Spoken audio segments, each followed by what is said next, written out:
tout le monde, bienvenue à Parole de vie. Les 2 dernières semaines ont été passées à rendre grâce à Dieu, à louer le Seigneur. J'espère que vous avez célébré votre Dieu comme il faut en le remerciant pour ses bontés. Et même si vous avez été dans l'épreuve, peut-être au travers de ces temps-là, lorsqu'on a préparé l'étude biblique, que vous puissiez être quand même reconnaissant. Parce que la chose la plus importante qui va vous arriver dans votre vie, c'est de reconnaître Jésus-Christ comme votre Sauveur et Seigneur. C'est la chose la plus importante. Il peut arriver n'importe quoi. Hein, des fois, les gens disent, le plus beau jour de ma vie, c'était mon mariage, quand mon enfant est venu au monde. Le plus beau jour de ma vie, c'est quand j'ai reconnu Jésus-Christ comme mon sauveur personnel. Ma vie a été complètement transformée. Et savez-vous ce que Dieu donne aux gens? Il donne, premièrement, une espérance. Il y a quelque chose de l'autre côté. On va prendre le temps de faire une étude sur la confession de foi des croyants. Mais on a une espérance, ce que les gens n'ont pas. Hein? Quand les gens disent, c'est quoi ton espérance? Ben moi, je meurs au menteur, c'est fini après. Puis qu'ils me mettent dans une boîte de bois, souvent on entend des expressions. Il y a plus que ça. Il y a une vie éternelle que Dieu accorde à ceux qui mettent leur confiance en lui. Et on ne pourra pas dire que les gens n'ont pas été avertis. Hein. Présentement, avec Internet, il y a plein de prédicateurs partout, il y a plein d'annonces de l'Évangile. Il y a des églises partout. À Montjoly, on a 2, 3 églises. Il y en a à Rimouski, 6, 7 églises, à part les églises catholiques qui sont aussi des églises de croyants. Mais après ça, il y a des églises évangéliques. Matane, il y en a plein. Il y en a à Amkoui. Donc, on ne pourra pas avoir l'excuse que j'ai pas eu l'occasion. On donne l'occasion aux gens. Et la Bible nous dit qu'à la fin, l'Évangile va être répandu partout sur toute la terre. Donc, à cause des moyens de communication aujourd'hui, l'Évangile n'a jamais été aussi répandu. Je regarde même avec l'intelligence artificielle. Vous pouvez traduire des livres, traduire des Bibles. Vous pouvez juste prendre une photo, puis c'est traduit dans la langue que vous voulez. Donc, on n'a pas d'excuses. On n'aura pas d'excuses. La Bible nous dit, seront donc inexcusables. La divinité de Dieu est visible comme à l'œil nu quand on le regarde dans la création. Donc, puis là, le Seigneur va rajouter, ils sont donc inexcusables. Donc, préparez-vous pas une excuse pour dire je pouvais pas, j'avais pas le choix. Non, non. Soyez réaliste. Vous dites aujourd'hui, si vous entendez sa voix, recevez-le comme Seigneur, comme Sauveur. Pour les prochaines semaines, on va prendre quelques temps pour faire une interprétation historique et théologique. Le symbole des apôtres. Des années 2e, 3e siècle, c'était la foi chrétienne. Vous l'avez sûrement entendu, je ne sais pas quel âge vous avez, ceux qui écoutent l'émission, mais c'est le « Je crois en Dieu ». Et le « Je crois en Dieu » va donner toute la théologie chrétienne, qu'est-ce qu'un chrétien croit, appuyé sur des textes bibliques. Écoutez, c'est pas dans le vide qu'on croit en la parole de Dieu, c'est appuyé sur des textes bibliques, appuyé sur du solide, qui fait qu'on est sécure. On n'est pas insécure dans notre foi. Je n'ai pas peur que quelqu'un vienne me confronter avec ma foi. Premièrement, j'ai vécu une expérience unique. Deuxièmement, je suis appuyé sur les Écritures. On pourrait même dire troisièmement, le Saint-Esprit vient vivre dans notre cœur et il confirme ce qu'on a appris. Donc, on est sur du solide. Il y a vraiment du solide quand on devient croyant. Puis c'est pour ça que quand vous voyez quelqu'un qui est croyant, vous dites, il y a donc bien l'air sûr de lui. Il y a donc bien l'air heureux. Le royaume de Dieu est paix, justice et joie. Donc, le symbole des apôtres, juste vous lire un petit peu ce que j'ai ici comme note. Le symbole des apôtres est l'un des plus anciens résumés de la foi chrétienne. Avec les gens, souvent, et là, je reviens encore à quelque chose, toutes les religions sont bonnes, toutes les religions sont pareilles, c'est faux, extrêmement faux. C'est pas toutes les religions qui sont pareilles. Une seule religion, si on peut dire, amène la foi, parce que les autres sont sauvés par leurs œuvres, ils doivent travailler, mais c'est le christianisme. Le christianisme nous dit que celui qui croit en moi a la vie éternelle et ne pose pas en jugement. Donc, quand on arrive avec la religion chrétienne, qui est la plus grande dans le monde présentement, c'est que les gens mettent leur confiance en un autre qu'en eux-mêmes. C'est que les gens croient qu'il y a quelqu'un qui a payé à leur place. C'est que les gens croient que ce que les Écritures enseignent, c'est la vérité. Donc, ils sanctifient par la vérité, ta parole, la vérité. C'est des gens qui on peut dire, qui sont bâtis sur le roc, sur quelque chose qui n'a jamais changé. Hein, la parole de Dieu, les Écritures qui nous ont été léguées, l'Ancien Testament, entre autres, des centaines d'années avant que... c'est 800 ans, Isaïe, qui prophétisait la mort de Christ sur la croix, la venue de Jésus comme enfant. Toutes ces choses-là étaient écrites des centaines d'années d'avance et ça se réalise sous nos yeux. Ce qu'on voit présentement, ce qu'on veut dire, au Moyen-Orient, c'est des choses qui sont prophétisées. Comment les Juifs vont être persécutés, comment ils vont être bafoués, comment ils vont être détestés. C'est de génération en génération. C'est pas nouveau.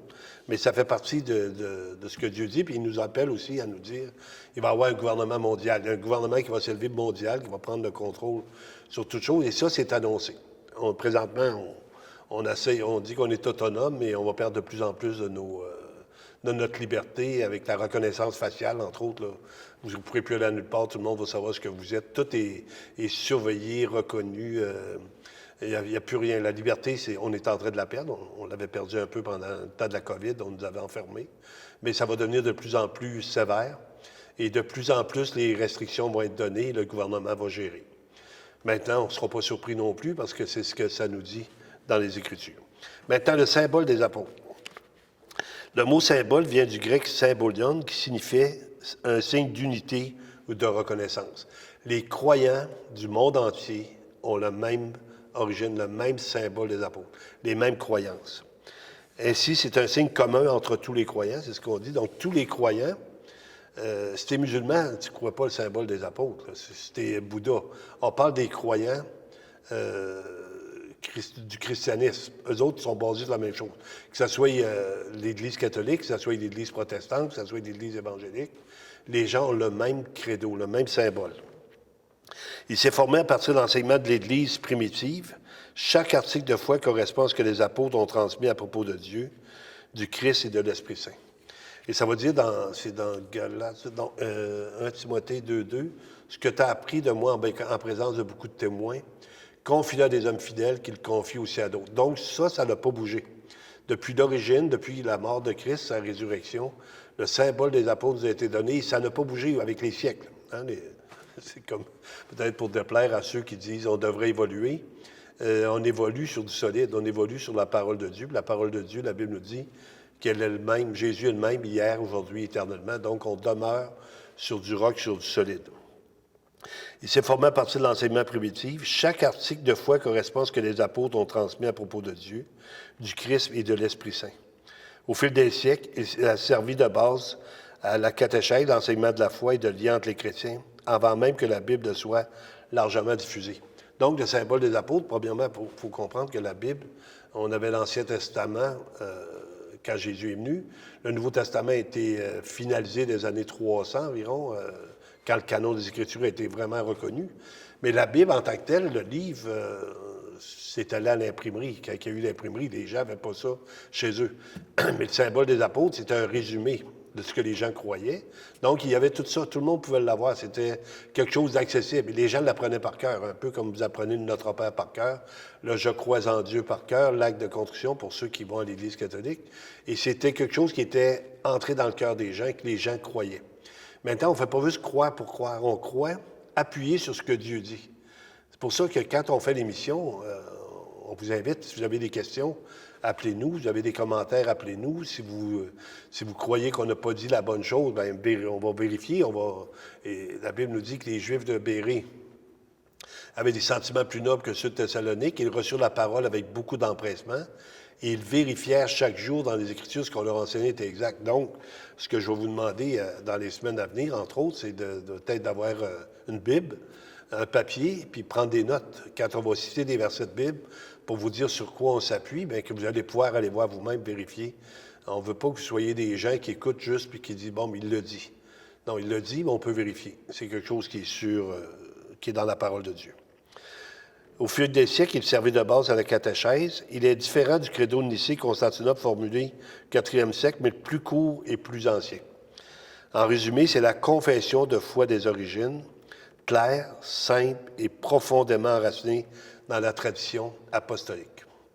Vous pouvez faire des recherches sur Internet, là, le symbole des apôtres, tout ça, vous allez avoir toute la série, qu'est-ce qu'ils croient, c'est le « Je crois en Dieu », entre autres, qui va être cité là. Voici, maintenant, je vais vous le lire. Je vais vous le lire avant de prendre le temps de regarder chaque point. Je crois en Dieu, le Père Tout-Puissant, Créateur du ciel et de la terre. Donc, il y avait toujours une confession de la création.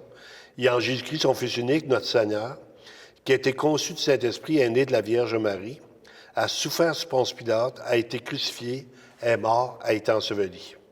Est descendu aux enfers, le troisième jour est ressuscité des morts, est monté aux cieux, est assis à la droite de Dieu, le Père Tout-Puissant, d'où il viendra juger les vivants et les morts. Je crois en l'Esprit Saint, à la Sainte Église catholique. Ici, on va revenir là-dessus. Le mot catholique veut dire universel. Donc, c'est les croyants du monde entier. Ce n'est pas attitré à une dénomination. Quand on parle de catholique, on parle toujours d'universel. Nous autres, on appelle ça l'Église catholique, mais c'est l'Église universelle. Donc, tous les croyants du monde entier qui adhèrent à la même confession de foi, à la Sainte Église catholique, à la communion des saints, à la rémission des péchés, à la résurrection de la chair, à la vie éternelle. Amen. Donc ça, c'est ce qu'on va prendre le temps d'élaborer. On va prendre quelques semaines là-dessus. Chaque texte, chaque confession de foi, on va vous montrer d'où ça vient, d'où est l'origine. Est-ce que je peux être sûr de ce que je confesse? Parce que si je dis, je crois en Dieu, le Père Tout-Puissant, Créateur du ciel et de la terre, est-ce que je peux voir dans les Écritures que Dieu est le Créateur, le Elohim, entre autres, qu'on dit souvent, le Dieu Créateur, Dieu dit « faisons ». Dieu a créé le ciel et la terre. Dieu a créé les choses. Et on le voit entre autres dans Romains. Il dit que la divinité est visible à l'œil nu. Dans la création de Dieu, les textes sont là pour nous montrer que tout vient de lui. Hein, c'est perfection invisible, sa divinité, et c'est visible à l'œil nu. Donc, les gens ne pourront pas dire, entre autres, hey, c'était trop dur, c'était trop facile. Non, les gens vont vous dire, moi, j'ai voulu garder ma vie. J'ai pas voulu mettre le Seigneur en premier. Encore une fois, des fois, ça paraît dur, mais c'est pas dur, c'est la logique. Si tu veux pas croire en Dieu, hein, il y a deux raisons qu'on comprend Dieu. L'incrédulité, premièrement, je crois pas, je veux pas croire, et l'orgueil. L'orgueil, c'est de dire, j'ai pas besoin de Dieu, j'ai pas besoin de personne sur ma vie, je suis capable par moi-même. Donc, si tu veux pas croire en Dieu, c'est difficile de croire, tu veux pas croire, mais Dieu, dans son amour et dans sa grâce, peut te convaincre. Hein, quand je suis allé la première fois à Saint-Valentin, je n'allais pas là pour me convertir, j'allais là pour rire d'eux autres. Et Dieu me saisit. Donc, Dieu peut vous saisir, mais si vous entendez sa voix, soyez réceptifs. Soyez pas, je suis capable de m'organiser, je suis fort. On n'a pas de force, on est faible, on a besoin du Seigneur. Donc, on vous invite, Église chrétienne, la Bible parle, 39 Beaupré à Montjoly. Nos réunions ont lieu à 10h à tous les dimanches matins. Et ce que vous allez recevoir à l'Église, c'est des enseignements bibliques vérifiables dans les Écritures. On vous dit merci beaucoup et à la semaine prochaine.